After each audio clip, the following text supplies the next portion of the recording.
Hegel é um dos pensadores mais importantes e complexos da filosofia ocidental. No século XIX, o pensador alemão formulou uma síntese da filosofia que tinha sido produzida até então.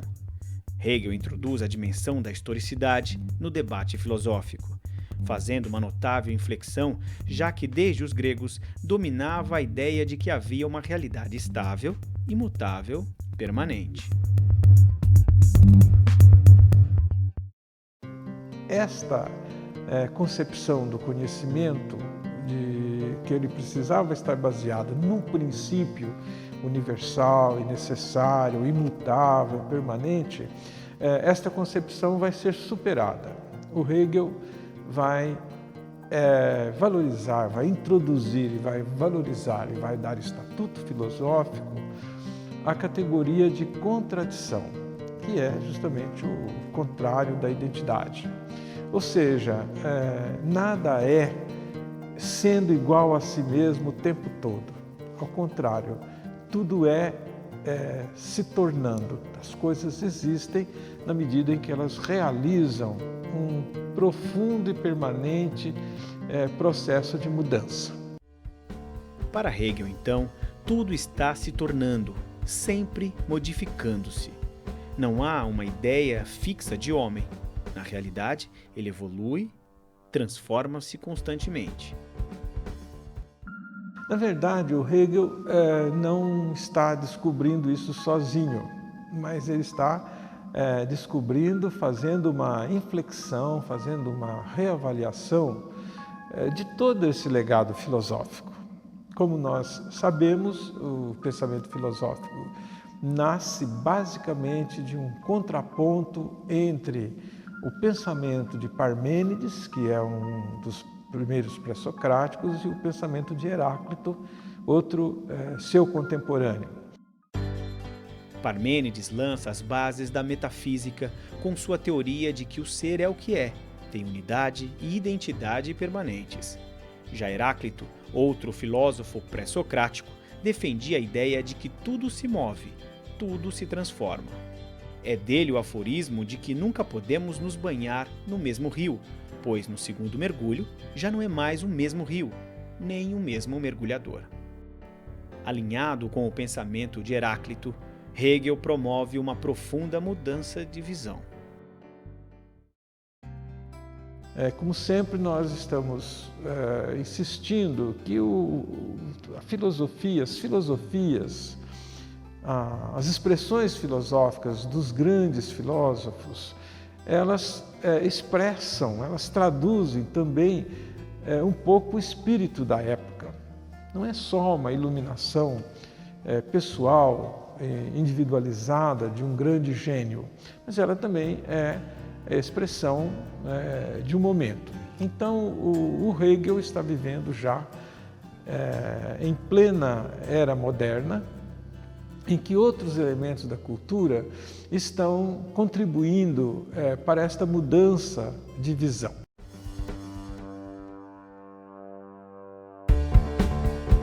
Começa-se a perceber que o planeta tem uma história, que a vida sobre o planeta tem uma história.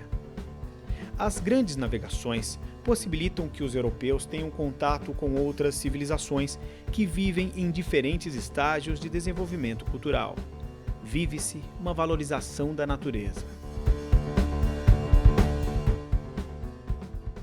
Também, graças às novas ciências, há uma percepção diferenciada do movimento e da formação da própria matéria, da formação da natureza e, particularmente, da formação da vida.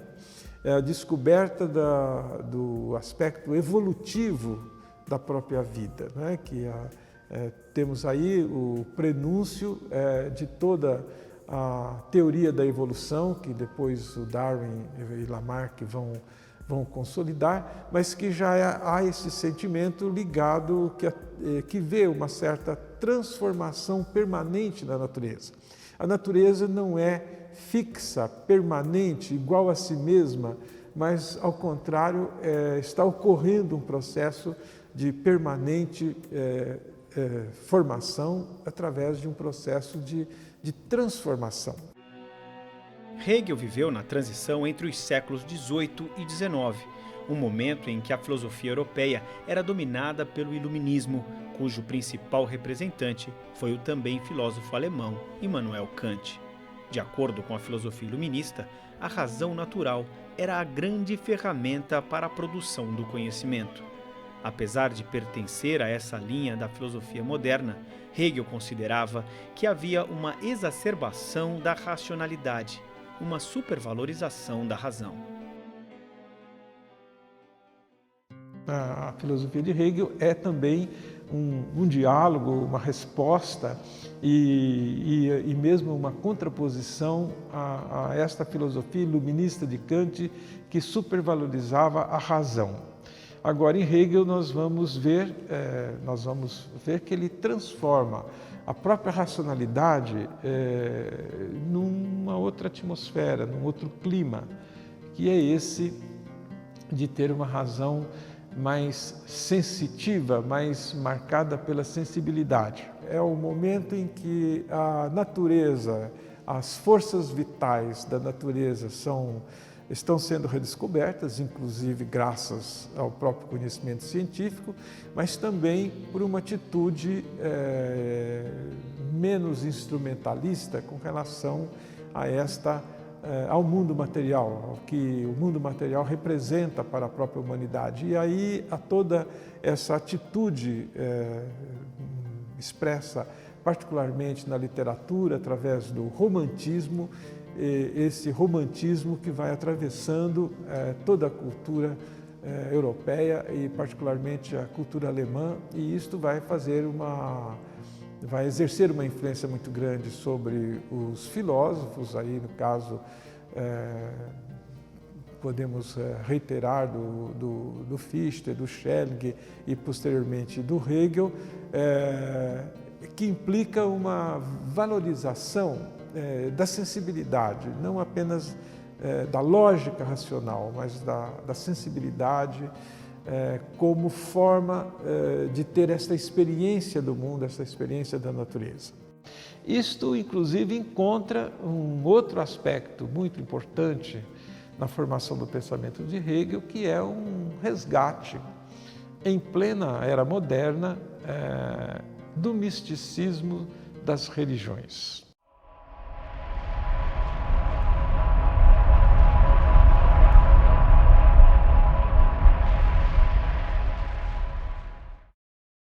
Então eu diria, sintetizando, que o pensamento de Hegel, do ponto de vista filosófico, como um novo modelo filosófico, elabora esta grande síntese. O Hegel não vai desconhecer a importância da razão, da racionalidade, mas ele vai inserir esta racionalidade num processo vital, num processo muito mais complexo, né?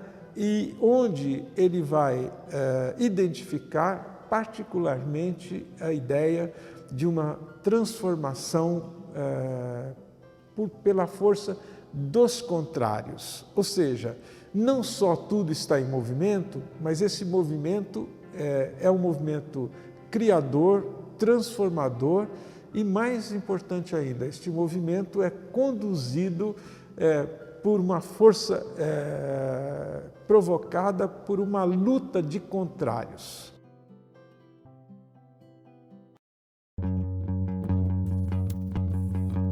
O que norteia todo esse movimento é o princípio da contradição e não o da identidade, como se pensava desde a Grécia Antiga.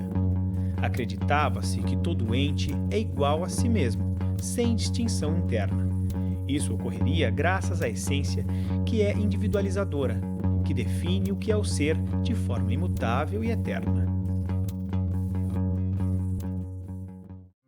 Agora, o Hegel vai dizer, não, o ente ele é igual a si mesmo e ao seu contrário. Ou seja, nós nunca somos aquilo que somos e ponto final, mas nós somos porque nós estamos num processo que nos contrapõe ao outro, ao diferente de nós mesmos. O Hegel vai dar muitos exemplos que são célebres, né? Por exemplo, não posso entender a ideia de pai se não houver a ideia de filho. Quer dizer, e vice-versa, não se pode entender a ideia de filho se não pode entender a ideia do pai. Da mesma forma que só podemos falar de escravo se houver o seu senhor, somente existirá o senhor se também existir o escravo. Há uma dependência recíproca. Hegel vai dizer que todo ser depende do seu contrário. Então, isto vai configurar o que vai ser chamado, que ele vai denominar como a concepção dialética da realidade. Este é o núcleo da filosofia hegeliana, onde ele sintetiza todas as suas grandes intuições para mostrar que o real, né, então agora pegando o conjunto, todo o conjunto do ser, não é alguma coisa que existiu de toda a eternidade do jeito que está, mas ao contrário, é fruto de um longo processo de autotransformação, motivada dinamicamente pela autocontradição.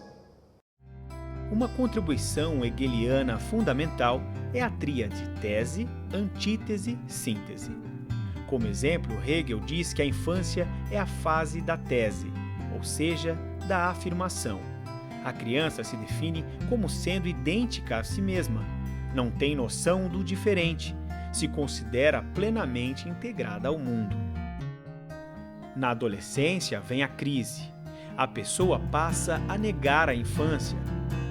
Questiona essa identificação e a integração, passa a se reconhecer como o outro.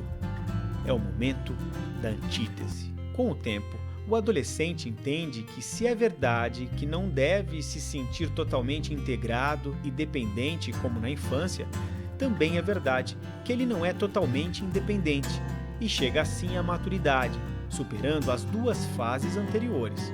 Esse é o terceiro momento descrito no pensamento hegeliano, ou seja, o momento de síntese.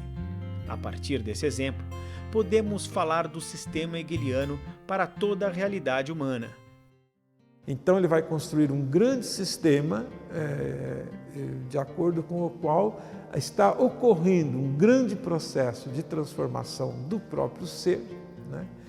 E que nós podíamos assim falar de uma forma mais representativa, não é? Quer dizer, havia no primeiro momento a unidade de um ser que ele vai identificar com o próprio Deus, com a própria divindade, né?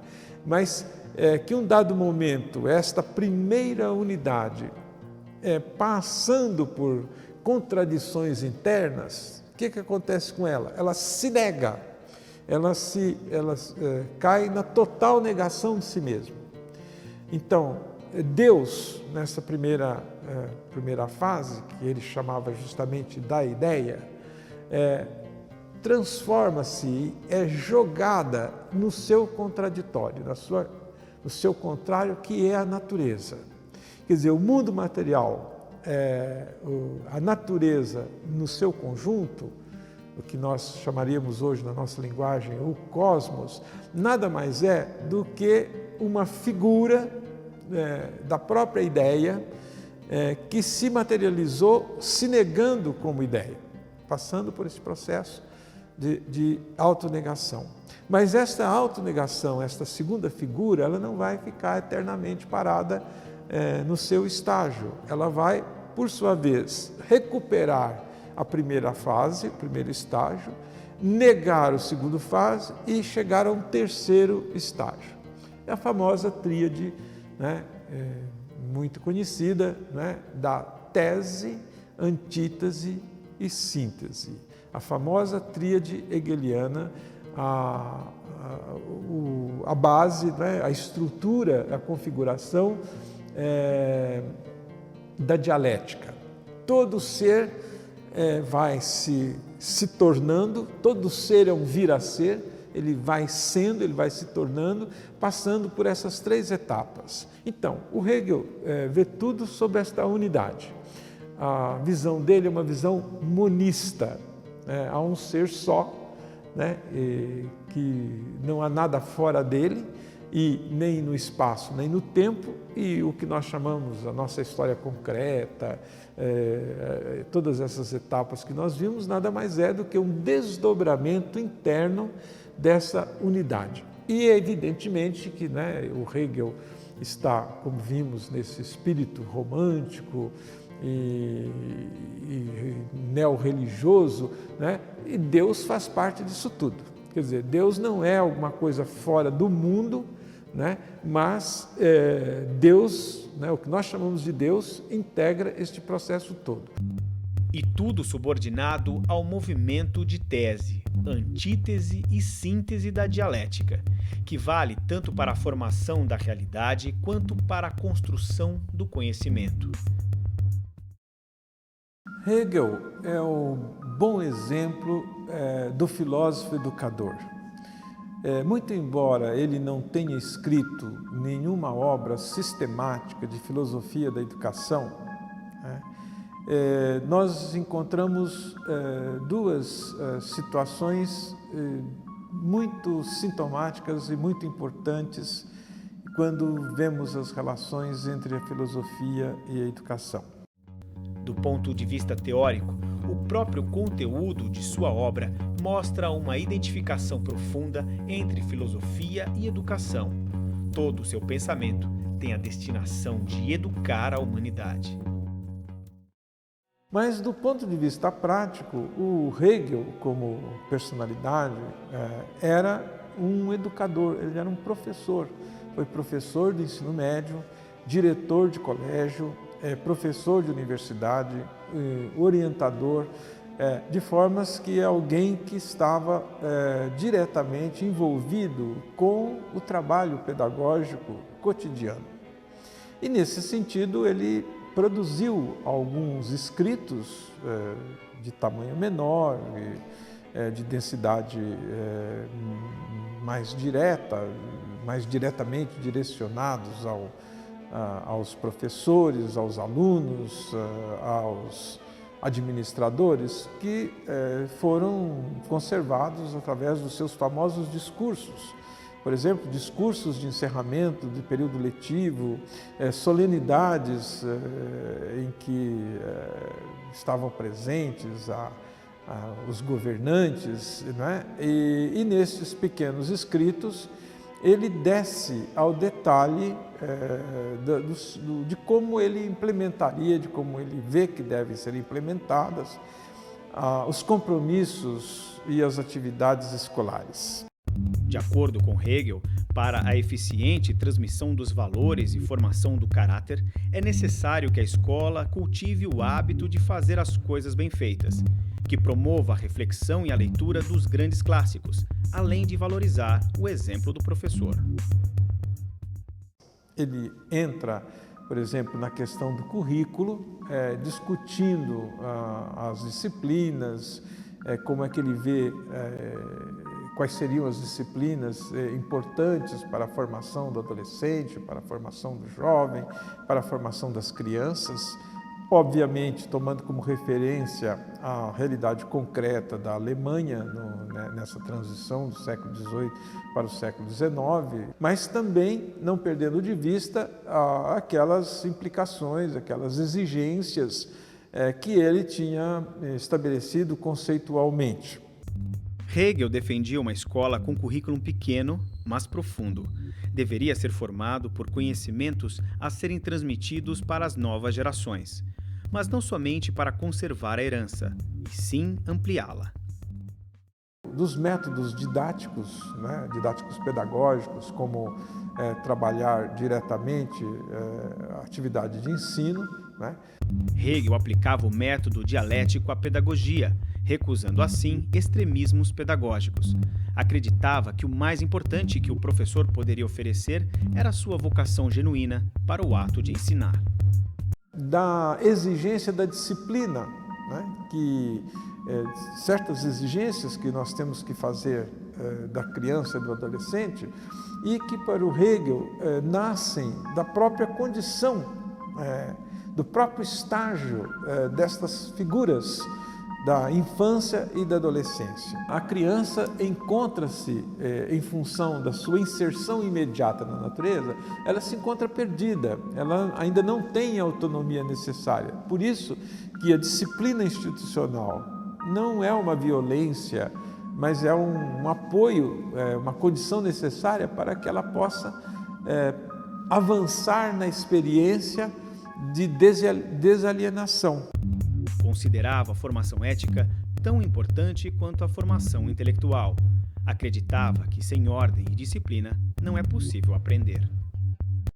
Então, o que ele espera da educação, tanto individual quanto coletiva? É que ela contribua, que ela seja aquele processo que contribua para essa transição, né, deste momento de tese através de um processo de antítese para se chegar à síntese. Acreditava que, para o estudo dar frutos, os alunos não deveriam se limitar a uma simples recepção. Dizia que somente a reflexão da compreensão e a capacidade de utilizar o conhecimento novamente fariam do aluno proprietário do conhecimento. Então, né, como é muito frequente na tradição filosófica ocidental, obviamente o Hegel se prende a ela também, né? A pedagogia, a filosofia tem uma dimensão pedagógica, né? E no que eu acho que ele tem toda a razão. Quer dizer, eu diria que o conhecimento, né, a pedagogia, o nosso pedagógico, o trabalho de nossa formação, nada mais é do que a planificação do exercício do conhecimento, que é o exercício desta única ferramenta de que nós dispomos, né, para a condução da nossa existência, né? Independente de como eu vejo essa condução, por exemplo, a perspectiva marxista diferente da dele, diferente da do positivismo, diferente do cristianismo, isso não importa, mas de qualquer modo o que nós temos em pauta, né, é exatamente o pleno desabrochar da consciência, né? É essa epopeia do conhecimento, né? E que é ameaçada por riscos de alienação em cada um dos seus momentos, né? Então, este processo que tem que ter uma vigilância crítica ao longo do tempo. Não é nada mais do que temos dito ultimamente, que os educadores têm pensado ultimamente, né? Que a educação, ao mesmo tempo que ela é esse processo de adaptação do indivíduo à natureza, de adaptação do indivíduo a uma sociedade, né? Ela é também um processo de desadaptação, ela deveria ser um processo de desadaptação, porque se eu não me desadaptar, se eu não recusar alguma predeterminação, eu jamais serei autônomo. Esta é uma grande contribuição da filosofia hegeliana, né, de mostrar que a consciência, na sua caminhada, né, na sua epopeia, na sua odisseia, ela precisa estar atenta aos riscos que ameaçam a cada instante. Assim como Ulisses tinha que estar atento aos cantos da sereia, né? A cada instante nós podemos estar sendo ludibriados, enganados, né? Seduzidos, né? Por apelos muito atraentes, mas que são enganadores no sentido de que eles, ao invés de promover e de viabilizar, eles impedem a afirmação da autonomia.